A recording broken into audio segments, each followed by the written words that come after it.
नमस्कार दोस्तों, जय श्री कृष्ण। दर्शकों, भाव का अध्ययन, इस पर हमने जो श्रृंखला की है, लग्न से लेकर अष्टम भाव तक हमने रीडिंग कर चुके हैं, अध्ययन कर चुके हैं और आप लोगों का हमें बहुत ही अच्छा स्नेह और प्यार मिला है, सहयोग मिला है, सभी ने पसंद की है। तो इसी क्रम में हम अपना अगला जो क्रम है उस पर चर्चा करते हैं। नवम भाव, ये है नवम भाव, भाग्य का भाव, पिता का भाव, धर्म का भाव, गुरु का भाव, सभी कुछ समाहित किए हुए नवम भाव। क्योंकि व्यक्ति का जो संघर्ष है, उसका जो कर्म है, वो सब भाग्य लिखता है। भाग्य अगर व्यक्ति का अच्छा है तो कोई भी कर्म करता है तो भाग्य का सहयोग उसे मिलता है और भाग्य उसे उत्तरोत्तर प्रगति की ओर ले जाता है, उसकी प्रगति होती है, वो सभी सुख सुविधाओं का भोग कर पाता है, उसे परिवार का सुख मिलता है, घर का सुख मिलता है, माता पिता का सुख मिलता है, जनता का सुख मिलता है, सभी का सुख उसे प्राप्त होता है अगर उसका भाग्य अच्छा है। भाग्य पीड़ित तो उसके सारे कर्म, उसका सारा पराक्रम, वो भले ही कितना धनवान, कितने ही बड़े घर में, करोड़पति के घर में चांदी का चम्मच लेके पैदा हुआ, लेकिन उसका भाग्य उसका साथ नहीं देता। भाग्य से अगर वो कमजोर है तो वो उसका सही ढंग से उपभोग और उपयोग नहीं कर पाता है। वो उसका जीवन सब कुछ वैभव होते हुए भी उसका जीवन संघर्ष में निकल जाता है। बिना भाग्य के आदमी का जीवन अधूरा है। भाग्य के साथ होना बहुत जरूरी है। नवम भाव यही दर्शाता है कि आपको जीवन में सुख मिलेगा या न मिलेगा। पराक्रम जो वो कर रहा है, वो जो कर्म कर रहा है, उसका लाभ मिलेगा या न मिलेगा, उसे परिवार कैसा मिलेगा, उसे पत्नी कैसी मिलेगी, बच्चे कैसे मिलेंगे, उन सब का जो सुख है उसके भाग्य में है या नहीं है, ये जान सकते हैं हम भाग्य के द्वारा। तो दोस्तों, आज हम इसी भाग्य पर चर्चा करेंगे, इसी नवम भाव पर चर्चा करेंगे कि आखिर ये नवम भाव है क्या और इसका अन्य भाव से संबंध होने पर क्या प्रतिफल प्राप्त होता है, इस पर आज हम चर्चा करेंगे। तो हमारे साथ वीडियो के अंत तक बने रहिएगा, पूरा वीडियो देखिएगा ताकि इस संबंध में आपको संपूर्ण जानकारी प्राप्त हो सके। दर्शकों, वीडियो पसंद आने पर लाइक जरूर कीजिएगा, सब्सक्राइब कीजिएगा और आप अगर हमारे से अपनी कुंडली का विश्लेषण कराना चाहते हैं तो नीचे दिए हुए नंबरों पर हमसे संपर्क कीजिएगा। दर्शकों, भाग्य भाव, नवम भाव सबसे महत्वपूर्ण, कुंडली का सबसे महत्वपूर्ण भाग है। ये जो भाव है ये कई रहस्यों को लेकर छुपा हुआ है। धर्म, आध्यात्म, पिता का सुख, गुरु का सुख, शिक्षा भी कह सकते हैं, उच्च स्तर की शिक्षा। शिक्षा कई प्रकार की होती है। जो हम स्कूल में पढ़ते हैं वो शिक्षा अलग होती है और जो जीवन में हम सीखते हैं वो शिक्षा अलग होती है। आध्यात्मिक शिक्षा नवम भाव से देखी जाती है। आध्यात्मिक धर्म के प्रति वेदों की जो शिक्षा है, क्योंकि यहाँ पर गुरु है, कालपुरुष की कुंडली में यहाँ धनु राशि स्थित है और धनु राशि का स्वामी गुरु है। आध्यात्म, वेद, सब कुछ अगर अर्जित करना है तो नवम भाव का अध्ययन अत्यधिक आवश्यक है। पिता का सुख हमारे साथ कैसा रहेगा, ये भी हम इसी नवम भाव से देखते हैं। तो दर्शकों, आज हम इसी नवम भाव के ऊपर चर्चा करते हैं। सबसे महत्वपूर्ण भाग में, अगर यही भाग्येश नवम भाव का स्वामी लग्न में स्थित हो जाए तो भाग्य उसका अधीन हो जाता है। भाग्य उसका हमेशा साथ देता है, वो उसके भाग्य से जुड़ जाता है। ये एक राजयोग का निर्माण करता है। भाग्य का नवम लग्न में जाना,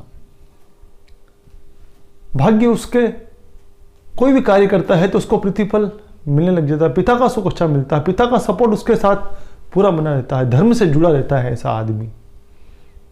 फिर हम बात करें नवमेश का धन भाव में जाना। धनेश से संबंध हो जाना, धनेश के साथ युति हो जाना, ये भी एक राजयोग का निर्माण करता है। त्रिकोण का स्वामी का अगर धन भाव से संबंध बन जाता है तो व्यक्ति को भाग्य से धन की प्राप्ति होती है। धन मुझे कुटुंब के द्वारा या अपने दादा परदादा या पूर्वजों के द्वारा जो पैतृक संपत्ति है वो उसे किस्मत से सहज ही प्राप्त हो जाती है। भले ही ये अपने भाव से छठा गया है, षडाष्टक योग बनाता है, लेकिन फिर भी उसे पैतृक संपत्ति प्राप्त होती है क्योंकि त्रिकोण का स्वामी का धन भाव से संबंध हुआ है।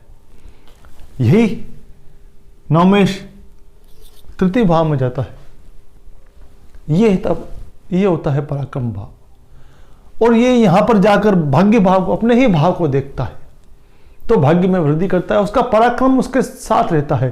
वो कोई भी पराक्रम, कोई भी कर्म अगर करता है तो भाग्य उसका सपोर्ट करता है, किस्मत उसके साथ चलती है, उसकी दासी बनकर चलती है। उसके कर्म के साथ किस्मत उसकी दासी बन जाती है। भाग्य का उसे अच्छा सपोर्ट मिलता है, भाई बहनों का सपोर्ट मिलता है। भाई बहन उसके सहयोग के लिए हमेशा तत्पर और खड़े रहते हैं। जब भी उसे जरूरत होती है तो भाई या बहन उसको सहयोग करने के लिए तत्पर रहते हैं। ये होता है नवमेश का तृतीय भाव में जाना। और यही नवमेश चतुर्थ भाव में जाता है। ये भी अच्छा से, भले यहाँ से षडाष्टक बना है, 8वां गया है, लेकिन सुख में वृद्धि कर देता है। नवमेश अगर चतुर्थ भाव में जाता है तो वो उसके सुखों में वृद्धि कर देता है। वो भूमि भवन उसे सहज प्राप्त हो जाता है बिना ज़्यादा परिश्रम किए। हो सकता है पैतृक संपत्ति के रूप में उसे भूमि भवन और वाहन का सुख प्राप्त हो जाए। माता का सुख भी उसे अच्छा मिलता है, माता भी उसके साथ उसके भाग्य में वृद्धि करती है। यही नवमेश पंचम भाव में चला जाता है। शिक्षा में वृद्धि हो जाती है, उसके शिक्षा का स्तर उच्च स्तर का हो जाता है। उसका प्रेम संबंध अरेंज मैरिज में तब्दील हो जाती है। धर्म के द्वारा उसका संबंध बन जाता है। वो अवैध रूप से शादी नहीं करता है, जिससे प्रेम करता है उसी से वो विधि विधान के साथ माता पिता की रजामंदी से विवाह करता है। ये होता है पंचमेश, नवमेश का पंचम भाव में जाना या पंचमेश का और नवमेश का युति संबंध हो जाना किसी भी भाव में शुभ योग बन जाता है। प्रेम ऐसे लोगों का सफल होता देखा गया है। शिक्षा के क्षेत्र में भी ऐसे लोग सफल होते हैं, उच्च शिक्षा प्राप्त करते हैं। पापी ग्रहों का अगर प्रभाव ना हो, राहु मंगल जैसे ग्रहों का प्रभाव ना हो, तो ऐसे लोग उच्च स्तर की शिक्षा प्राप्त करते हैं। शिक्षा में उनके व्यवधान कम आता है। संतान के द्वारा अच्छा लाभ प्राप्त होते हैं। पुत्र उसके आज्ञाकारी होते हैं, उसकी बात को मानते हैं। धर्म पर चलने वाले पुत्र मिलते हैं। अधर्मी पुत्र प्राप्त नहीं होते हैं। कुल दीपक प्राप्त होते हैं और पुत्रों का सहयोग उसे जीवन भर प्राप्त होता है। उसकी सेवा शुश्रूषा करते हैं। यही भाग्य छठे भाव में चला जाता है। अब ये देखिए, ये कर्म क्षेत्र, क्योंकि नवम से ये दशम आया है। भावार्थ भाव का सिद्धांत, अपने ही भाव से ये दशम आया है और इस भाव से ये चौथा है। तो ये प्रतिस्पर्धा का भाव है। छठा भाव प्रतिस्पर्धा का भाव माना गया है। जो शिक्षा का भाव है, शिक्षा का जो सुख है, प्रतिस्पर्धा के द्वारा प्राप्त होता है। अगर व्यक्ति ने कोई शिक्षा प्राप्त की है और उसकी जब परीक्षा का समय आता है तब उसे मालूम चलता है कि उसका जो शिक्षा प्राप्त करने का स्तर है वो किस तरह का है, और वो देखा जाता है छठे भाव से। प्रतिस्पर्धा देखी जाती है, व्यक्ति में लड़ने की कितनी क्षमता है, ये छठे भाव से देखी जाती है। और नवमेश जब छठे भाव में आता है, कई बार प्रतिस्पर्धा की जो भावना है उसमें वृद्धि कर देता है, लड़ने की शक्ति को बढ़ा देता है। हालांकि ये रोग कर्जे का भाव भी है। कई बार व्यक्ति को न चाहते हुए भी रोग और कर्जे में डूबना पड़ जाता है। वो अगर यहाँ पर कोई पाप प्रभाव उस पर मिल जाता है या कोई इस भाव की हानि हो जाती है तो यहाँ पर व्यक्ति को संघर्ष भी दे देता है। नवमेश का सप्तम भाव में जाना, पत्नी के साथ भाग्योदय, यानी शादी के बाद विशेष रूप से सप्तमेश नवम में जाता है तो भी शादी के बाद भाग्योदय होता है। और नवमेश का सप्तम भाव में आ जाना, यहाँ पत्नी बहुत अच्छी मिलती है, सुशील मिलती है, धर्म का आचरण करने वाली मिलती है, धार्मिक प्रवृत्ति लिए हुए होती है, या शिक्षा के क्षेत्र में हो सकता हो, शिक्षिका हो, कोई भी ऐसे शिक्षा के क्षेत्र में उसका योगदान रहता है, समाज के लिए वो कुछ करने के लिए तत्पर रहती है, परिवार कुटुंब को साथ लेकर चलना पसंद करती है, समझदार, ज्ञानवान, ऊर्जावान स्त्री प्राप्त होती है। अगर पुरुष है तो स्त्री प्राप्त होती है, और स्त्री की कुंडली है तो पुरुष उसे समझदार मिलता है, धर्म का आचरण करने वाले मिलता है। यही अष्टमेश नवमेश अगर अष्टम भाव में आ जाता है, ये साधना का भाव है। ये भाव जो मंत्रोच्चार का है, धर्म का है, वो गहरे से उसे प्राप्त होता है। अपने ही भाव से 12वां भाव उस भाव का मोक्षदायक भी माना गया है। लेकिन कई बार भाग्य का खर्च हो जाता है यहाँ पर, क्योंकि 12वां भाव खर्च का भाव है। 12वां भाव ये है, लेकिन इस भाव से गिनने पर ये 12वां आता है। अष्टम भाव भी है, लेकिन इस भाव का ये 12वां भाव है। तो यहाँ पर उस भाग्य की हानि हो जाती है। कई बार किस्मत उसका साथ नहीं दे पाती है, लेकिन अगर शुभ ग्रहों का प्रभाव मिल जाता है, गुरु जैसे ग्रहों का प्रभाव, क्योंकि गुरु यहाँ का कारक है, तो वो अगर अष्टम में चला जाता है तो उसे आध्यात्म जिसको सिक्स सेंस कह सकते हैं, या फिर आध्यात्मिक उन्नति भी करा देता है। लेकिन भाग्य उसका जीवन में उसको संघर्ष प्राप्त होता है। कई लोगों को देखा हुआ है जो ज्ञानी हैं, उनमें अथाह ज्ञान का भंडार है, उसके पास कंटेंट है, वो बहुत सा नॉलेज रखता है, लेकिन किस्मत उसका साथ नहीं देता है, वो उसे संघर्ष करना पड़ता है, गरीबी में उसका जीवन निकल जाता है। लेकिन उसमें धर्म और ज्ञान कूट कूट के भरा हुआ, लेकिन उसे धन प्राप्त नहीं होता है। यहाँ पर लक्ष्मी उससे रूठ जाती है, क्योंकि ये लक्ष्मी का भाव है। नवम भाव को स्त्री भाव भी कहा गया, लक्ष्मी का भाव गया, और वो अपने स्थान से 12वां चला जाना, लक्ष्मी उससे रुष्ट हो जाती है। और दर्शकों, नवमेश का नवम भाव में जाना, यहां पर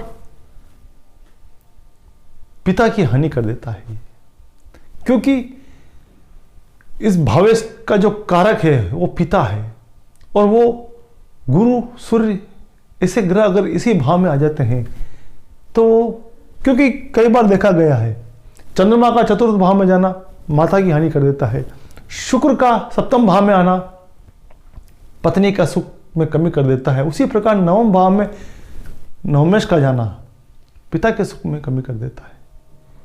गुरु जैसा ग्रह अगर यहाँ आ जाता है तो पिता के सुख में कमी हो जाती है।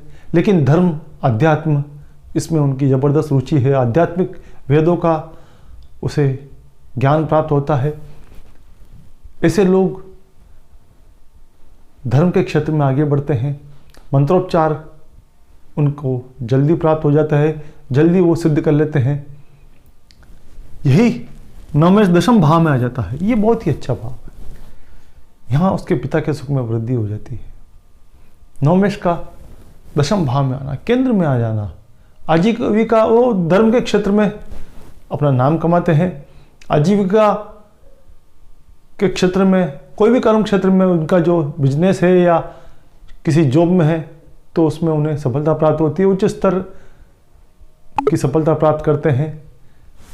ये योग सर्वश्रेष्ठ माना गया। राजयोग की श्रेणी में आता है नवमेश का दशम भाव से संबंध हो जाना, या फिर नवमेश का एकादश भाव से संबंध हो जाना, ये भी सर्वश्रेष्ठ माना गया। भाग्य का लाभ प्राप्त हो जाता है उसे, वो जो भी कर्म करता है, जो भी कार्य क्षेत्र करता है, भाग्य उसका साथ देता है, उसे उसका प्रतिफल शीघ्र प्राप्त होने लग जाता है। ये होता है नवमेश का लाभ भाव में जाना, सर्वश्रेष्ठ योग माना गया है। नवमेश का, दशमेश का और एकादशेश का आपसी संबंध हो जाना श्रेष्ठ राजयोग माना गया है। उसे कर्म क्षेत्र में अगर सफलता प्राप्त होती है, उसका लाभ, भाग्य का प्रतिफल भी उसे शीघ्र प्राप्त होता है, तो ऐसे व्यक्ति की जो पॉजिटिव एनर्जी है वो ऑटोमेटिक गेन होने लग जाती है, वो ऑटोमेटिक उसमें वृद्धि होने लग जाती है, क्योंकि उसकी सफलता, वो कोई भी कार्य करता है उसे सफलता प्राप्त होती है तो वो उस कार्य को उत्तरोत्तर वृद्धि करना चाहता है, उसमें आगे से आगे बढ़ने की प्रयास करता है, और उसका भाग्य उसका साथ देता है कर्म क्षेत्र में और लाभ के क्षेत्र में, तो उसे शीघ्र सफलता प्राप्त होने लग जाती है और वो अपने जीवन में प्रगति प्राप्त करता है। नवमेश का द्वादश भाव में, दर्शकों, ये भाव यात्रा का भाव है। ऐसे लोग धार्मिक यात्राएं करते हैं, लंबी यात्राएं करते हैं। एक बात मैं आपको बताता चलूं, ये होता है लग्न। लग्न यानी अभी का जीवन, यहां से शुरुआत आपके जीवन की होती है। मैं बहुत अतिशीघ्र इस पर एक वीडियो प्राप्त बनाऊंगा। त्रिकोण का अध्ययन। त्रिकोण, ये होता है त्रिकोण। लग्न, पंचम और नवम, ये हमारा आज का जीवन है, वर्तमान है। ये पूर्व जन्म है, पास्ट जो हम जी के आए, और ये हमारा फ्यूचर। नवम भाव हमारा भाग्य, क्योंकि भाग्य कब साथ देता है? फ्यूचर के लिए। वो भाग्य हमारा जो निर्माण करता है, वो हमारा फ्यूचर का निर्माण करता है, हमारा भविष्य का निर्माण करता है। तो ये होता है हमारा फ्यूचर। हमारा भविष्य कैसा रहेगा, ये भाग्य भाव को देखकर हम प्राप्त कर सकते हैं कि भाग्य भाव का किस भाव से संबंध बन रहा है, वो उसी आधार पर हमारे भविष्य का निर्धारण करता है। तो दर्शकों, अगर नवमेश द्वादश भाव में जाता है तो कई बार ऐसे लोग का उत्तरार्ध जो है बहुत सुखद रहता है। जीवन में उनको भले संघर्ष प्राप्त होता है, लेकिन जो जो वो उनकी उम्र बढ़ती है और उत्तरार्ध की ओर बढ़ते हैं, 45 क्रॉस होने के बाद में ऐसे लोगों को सफलता प्राप्त होती है। जीवन में बहुत कुछ गेन कर लेते हैं, प्राप्त कर लेते हैं, चाहे धर्म के क्षेत्र में हो, आध्यात्म के क्षेत्र में हो, मेटलिज्म के क्षेत्र में हो, भौतिकवाद के क्षेत्र में हो, सभी में वो धीरे धीरे गेन करते हुए, स्ट्रगल करते हुए आगे की ओर बढ़ते हैं। और जो उत्तरार्ध है उसमें वो कुछ अर्न कर लेते हैं, अर्जित कर लेते हैं। ये होता है नवमेश का द्वादश भाव में जाना। हालांकि इस भाव का ये सुख है, नवम भाव का सुख, क्योंकि किसी भी भाव का सुख उसके से चौथे भाव को देखा जाता है। और इस भाव का जो चौथा भाव है वो द्वादश भाव है।